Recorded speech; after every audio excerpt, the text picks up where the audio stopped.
पाकिस्ताननं भारताच्या अनेक सीमावर्ती भागामध्ये हल्ले केले, त्यापैकी जम्मू आहे, कठुआ आहे, अखनूर आहे, जैसलमेर आहे। या भागामध्ये पाकिस्ताननं जे हल्ले केले त्याची काही दृश्य समोर आली आहेत। चारही ठिकाणची ही दृश्य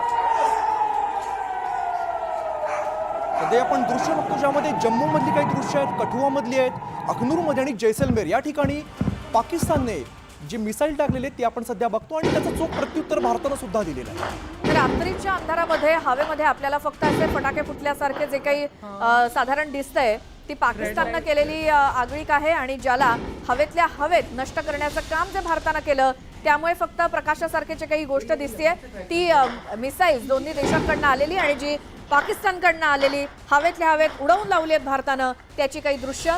जम्मूमध्ये सुद्धा तोच प्रकार, कठुआ, अखनूर आणि जैसलमेर या चारही ठिकाणी अगदी पाकिस्ताननं केलेल्या कोणत्याही कारवाईला भारतानं दिलेलं चोख प्रत्युत्तर। आता पाकिस्तानने भारताच्या दिशेने मिसाईल पाठवले खरे, मात्र ते भारतापर्यंत पोहोचूच शकलेले नाहीयेत। भारतानं त्याचं चोख प्रत्युत्तर दिलेलं आहे। भारतानं ते आपल्या हद्दीत येण्याच्या आधीच अडवलेले आहेत।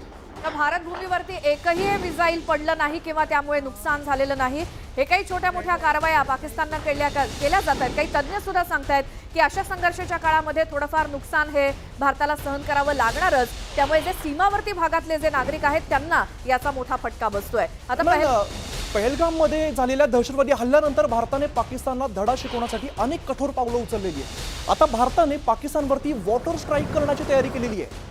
ड्रोन हल्ले परतवल्यानंतर आता भारतानं धरणांचे दरवाजे उघडलेत आणि या धरणांमधनं मोठ्या प्रमाणात पाणी पाकिस्तानामध्ये सोडलं जात आहे। अगदी त्यामुळे आकाश असेल, जमीन असेल आणि पाणी असेल, पाकिस्तानने घाबरलंच पाहिजे।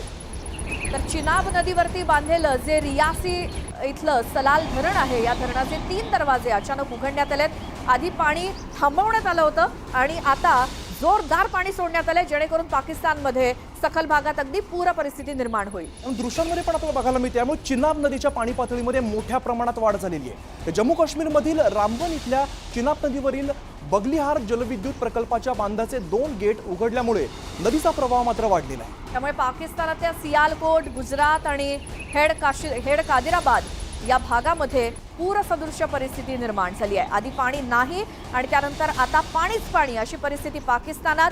त्यामुळे ड्राय आणि वेट स्ट्रॅटेजी असं थोड्या वेळापूर्वी एका तज्ञांनी आपल्याला सांगितलं, त्याप्रमाणे ही भारताची ड्राय आणि वेट स्ट्रॅटेजी म्हणावी लागेल पाकिस्तान विरोधात। पण भारताने पाकिस्तानचे हल्ले परतवून लावलेले आहेत। यामध्ये भारताने जमिनीवरून हवेत मारा करणाऱ्या आकाश मिसाईलचा प्रभावी वापर केलाय आणि या आकाश मिसाईलच्या माध्यमातून भारतीय सैन्यानं पाकिस्तानचे मनसुबे सगळे उधळून लावले। पाकिस्तानचे सगळेच्या सगळे ड्रोन हल्ले ते भारताने परतवून लावलेत आणि भारतीय लष्कर आणि हवाई दलाने आकाश क्षेपणास्त्राचा प्रभावी वापर केला। सुदर्शन चक्र, आकाश क्षेपणास्त्र या सगळ्याचा भारतीय सैन्याला इतका मोठा फायदा होतोय की ज्यामुळे संपूर्ण पाकिस्तानला नेस्तनाबूत करण्यासाठी ही सगळी आपली क्षेपणास्त्र आपल्याला अतिशय उपयोगी पडतायत। पुन्हा जाऊयात, आमचे प्रतिनिधी प्रशांत लीला रामदास आपल्या सोबत आहेतच। प्रशांत, या आकाशनं बऱ्यापैकी पाकिस्तानला धूळ चारलेली आहे, त्याबद्दल काय?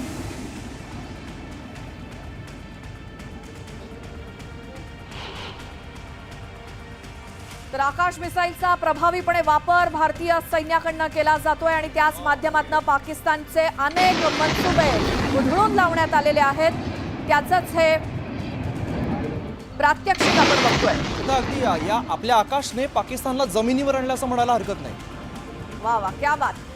तर भारतानं आकाश मिसाईलचा जो काही प्रभावीपणे वापर केलेला आहे त्या क्षेपणास्त्राचा वापर करत असतानाची ही काही दृश्य सुद्धा समोर आलेली आहेत। या क्षेपणास्त्रांचा आपल्या या सामरिक सज्जतेचा कसा वापर केला जातो याची ही काही दृश्य आहेत, त्याचं हे प्रात्यक्षिक। थेट जाऊयात या संदर्भात बोलण्यासाठी आमचे प्रतिनिधी प्रशांत लीला रामदास यांच्याकडे। प्रशांत, महत्वाचं म्हणजे भारतीय तंत्रज्ञानाने भारतीय तंत्रज्ञ आणि भारतीय शास्त्रज्ञांनी विकसित केलेलं हे भारतीय बनावटीचं आकाश हे अशा प्रकारचं अशा प्रकारचं सिस्टम आहे ज्यातून आपल्याला माहिती मिळते की ज्या पद्धतीनं पाकिस्तानच्या दिशेने अनेक मिसाईल आणि अनेक प्रकारचे ड्रोन हल्ले करण्याचे प्रयत्न केले होते, त्यावेळेस आकाश मिसाईलद्वारे ज्या पद्धतीने हे सर्व निष्प्रभ करण्यात आले आणि सोबतच पद्धतीने माहिती मिळते की आकाश हे सिस्टम जी आहे हे जमिनीवर मारा करणारी क्षमता असलेलं अशा प्रकारची यंत्रणा आहे, जी यंत्रणा खास करून एअर डिफेन्स सिस्टमच्या माध्यमातून तयार केलेली आहे. एअर मिसाईल जे असतात हे हवेतून मारा करणारे क्षेपणास्त्र असतात, त्यांना निस्त्राभूत करण्याचं काम या आकाश सिस्टमच्या माध्यमातून होतं. आणि पाकिस्ताननी जे टार्गेट केले होते भारतीय अनेक सीमा भागातल्या शहरांना, ती सर्व उचकावून लावण्याचे आणि त्यांना निस्त्राभूत करण्याचं काम निश्चितपणे भारतीय लष्कराने केलेलं आहे. आणि यासाठी भारतीय हवाई दलाने एक मोठी मदत केली आहे, कारण की भारतीय हवाई दलासाठी ही जी सिस्टम आहे ती तयार करण्यात आली होती. आणि त्या पद्धतीनं भारताच्या लष्करी सूत्रांनी माहिती दिली आहे की आकाश हे जे सिस्टम आहे, हे जे मेड इन इंडिया आहे, भारतीय बनावटीचं आकाश सिस्टम आहे, त्याच्यामुळे संपूर्ण पाकिस्तानचा हल्ला परतून लावला झालेला आहे. धन्यवाद प्रशांत या सगळ्या माहितीसाठी.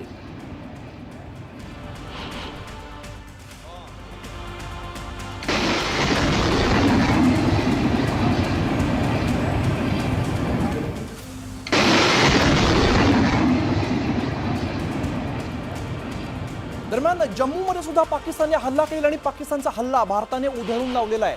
मात्र पाकिस्तानच्या कारवाईने स्थानिक भागामध्ये याचं नुकसान झालेलं दिसतंय. स्थानिकांना याचा खूप मोठा फटका बसलाय. त्याची ही दृश्य आहेत. आपल्याला कळतंय की त्यांची दुकानं, त्यांची घरं, त्यांच्या मालमत्तेचं किती मोठं नुकसान झालेलं आहे. घरांसोबतच शेतीचं देखील नुकसान झालंय, कारण पाकिस्तानकडनं काही ना काही आगळीक केली जाते, कारवाया केलेल्याच जात आहेत. आणि कुठे क्षेपणास्त्र डाग, कुठे ड्रोन हल्ला कर, अशा पद्धतीनं ते तर सगळे परतावून लावलेलेच आहेत. मात्र त्याचे काही ना काही परिणाम, काही ना काही पडसाद हे सीमारेषेजवळच्या या स्थानिकांना भोगावे लागत आहेत, सहन करावे लागत आहेत. त्यामुळे त्यांची घरं, शेती, दुकानं या सगळ्यावरती विपरीत परिणाम झालाय. ये कोई 4:30 बजे की बात है सुबह की. अब हम मतलब जागे थे तो पहले फायरिंग की आवाज़ हुई, फिर हम बाहर निकले. जब हमने देखा कि कुछ बड़ी लाइट का जो देखी हमने, उसके बाद जहाँ आवाज़ भी आई, हमने सोचा खेतों में हुआ कुछ.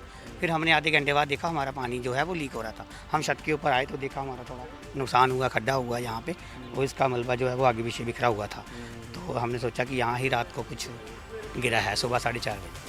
हाँ जी, हाँ छोटे छोटे पीसेज मिले, उसका मेटल मिला, वो पुलिस ले गई थी सुबह. अच्छा, हाँ, मेटल के पीस थे. मेटल के पीस थे सुबह. तो हाँ. कहीं यहाँ पे और कुछ कहीं देखा खेत वेत में तो नहीं कुछ हाँ, मिला है? खेत में फिलहाल तो अभी कुछ नहीं मिला है. हाँ सिर्फ ये शार्पनल से ये टैंकी वो. हाँ, टंकी का ये थोड़ा सा नुकसान हुआ है. तो क्या रात को क्या काफ़ी लाइट दिख रही हाँ, थी? काफ़ी लाइट थी. कोई 8 बजे ही ये काम शुरू हो गया था. 8 बजे से लेके मतलब 12 बजे तक, फिर उसके बाद 2:30 बजे, फिर उसके बाद 4 साढ़े 4 बजे शुरू हुई दोबारा ये फायरिंग. जब फायरिंग हो रही थी तब हम मतलब जागे थे सारे परिवार के. फिर बच्चों को हमने बोला कि आप अंदर चले जाओ. हाँ, फिर हमने आगे पीछे देखा हमारे बाथरूम के ऊपर ही ये गिरा हुआ था. यहाँ तो रात को तो मतलब कि चारों तरफ फायरिंग ही हो रही थी. सुबह की 4:30 बजे का टाइम था.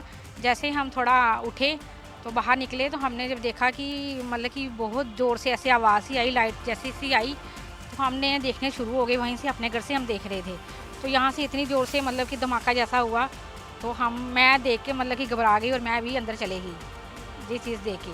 तो हमने जब सुबह देखा कि हमारा ये घर है तो यहाँ पे मतलब ये नुकसान हो गया हमारा.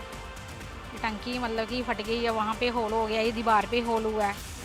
तो ये चीज़ देख के हमें भी थोड़ा ऐसे डर का माहौल जैसा हो गया है.